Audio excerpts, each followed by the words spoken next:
Hi, everyone. I'm Catherine Anaya. Welcome to the Women's Eye podcast, where you meet fascinating women who are leaving their mark, making a difference, and changing lives.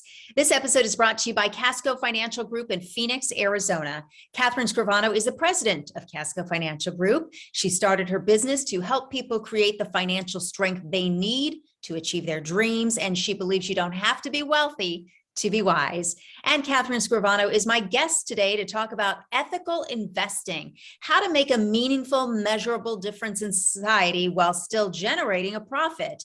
Is that possible? And if so, how do we do it? We talk about that and so much more today. So welcome, Catherine. It is always good to see you. Hi, it's great seeing you as well. Thank you. So before we begin, you do have a disclosure that you would like to make.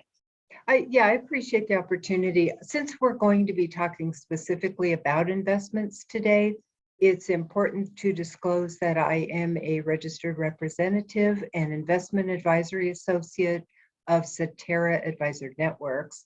Cetera and CASCO Financial Group are not affiliated, but it's important I disclose that registration. Okay, we appreciate it. Thank you so much.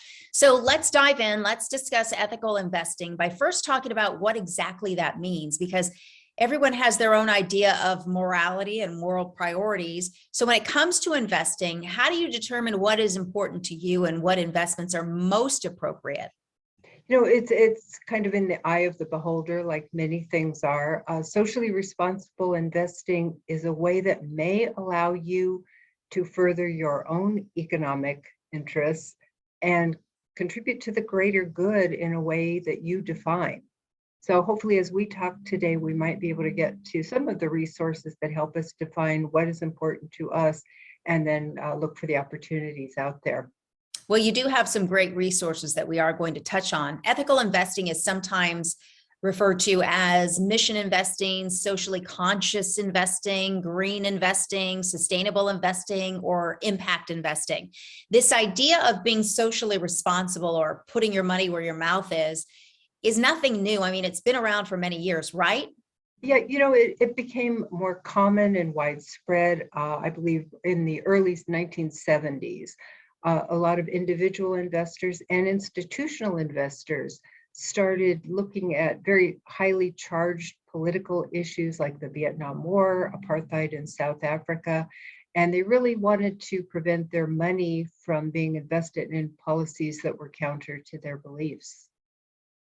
And unlike years past, there is a great number of investment products now to help people invest in ways that align with their personal beliefs. So let's go ahead and go through some of those. Screening potential investments is one. That's a little like the process of elimination by excluding and evaluating those investments that do or don't align with your personal or financial philosophies, correct? Yes, exactly. As you mentioned, the universe is quite broad. There's an awful lot of places to look. I'd like to suggest that you start with familiarizing yourself with a term called ESG, and that stands for environmental, social, and governance. And these are non-financial factors that investors might want to consider as part of their screening. So as you're researching potential investments, a lot of times you're going to see an ESG score. And that's going to help you narrow down those that are in alignment with what you're looking for, what you believe, and perhaps eliminating those that should not be part of your consideration. That's a some of the source. The common examples are companies that are investing or participating in alcohol, tobacco, gambling, guns, those kinds of things. And actually, there are investments that are limited to those types of things. So if you want to invest in alcohol, tobacco, or gambling, that's available to you as well. But just being able to focus on that ESG rating a lot of times is a real good place to start. Well, also shareholder activism, that's something we see a lot of too. Can you explain how that works and why some institutional shareholders might be willing to pressure corporations to become more socially responsible? We sometimes see that. We do, and it's really fascinating. Both individual and institutional shareholders are increasingly willing to pressure corporations to be socially responsible. In some cases, having a good social record attracts more investors. That's good for the other shareholders. So it may not be all altruism that motivates this. We know a very prominent investment company that uses their influence to insist on equitable representation of women on corporate boards. That's something that is near and dear to my heart, and I believe yours as well. Yes. But there are the numbers to support the concept that having women and other diversity representation on corporate boards trickles down to the bottom line and makes more successful, more profitable companies. Absolutely. Another way to ethically invest is to direct investment capital to communities and projects that might have difficulty getting that traditional financing, like nonprofit organizations. And we know nonprofits suffered a big hit when the pandemic struck in 2020. Sure. So are we seeing more community investing as a result? Absolutely. Those who can afford to look at their investments, not only in terms of dollar returns, but in quality of life returns, often will look throughout their community and see startup businesses or just a number. There's so many areas, housing, finding jobs, healthcare, a lot of opportunities for investors to contribute and reap the results of living in a thriving community.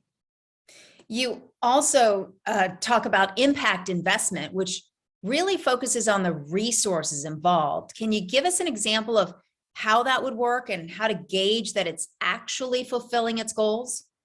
Well, this is the idea that it aims not only to further a social good, but to do so in a way that can make efficient use of resources involved. So they're using business world methods to compare returns and to gauge how effectively an investment fulfills its goals. This is very much the opportunity to make a business case for investment decisions and watching how businesses use their resources. So it's definitely keeping an eye on things. And when it comes to, absolutely is, sure. Yeah, when it comes to ethical investing, is it better to focus on one specific area or issue, or cast a wide net? And can you invest small amounts of money, or do you have to go big all the time? You know, that's a kind of a key question for every individual investor. You know, if you take a narrow focus, this could leave you overly exposed to risk of a single industry or company. If you have greater diversification, that might weaken the impact that you might get on your return or that you might like your money to have.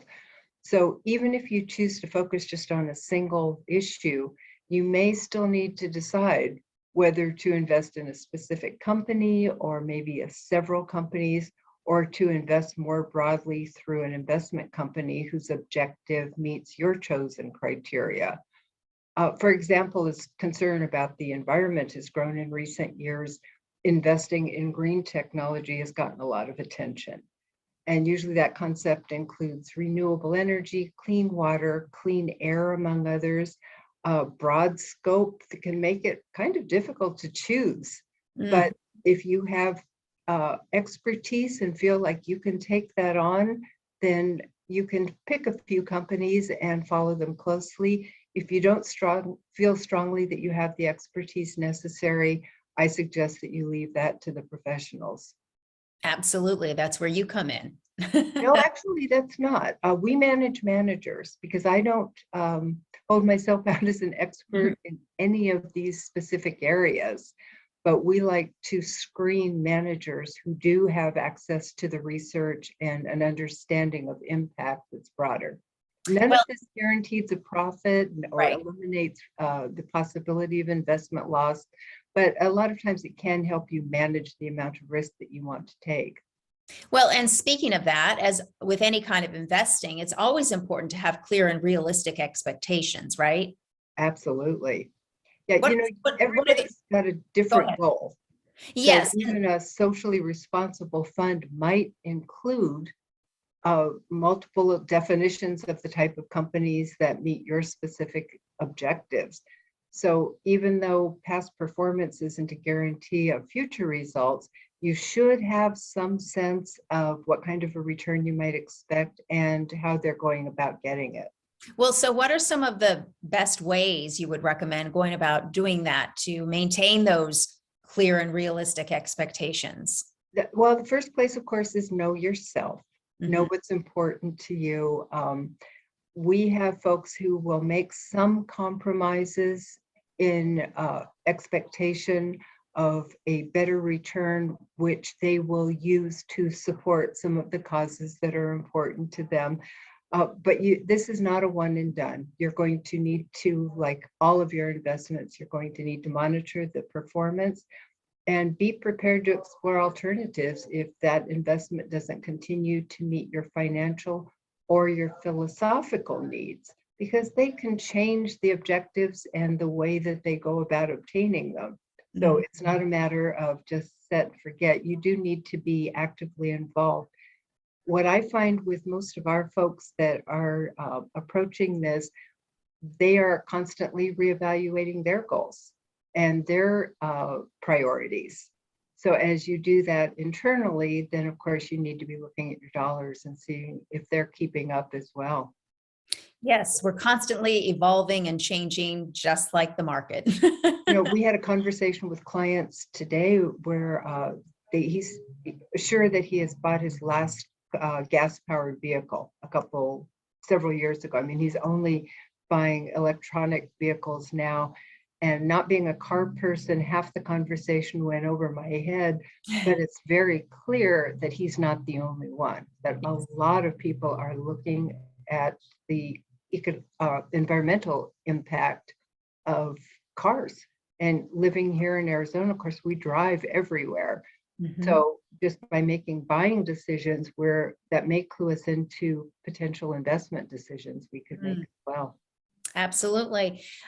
Always good advice and wisdom from you, Catherine. Thank you so much. Thank Great you. catching up with you and chatting as always.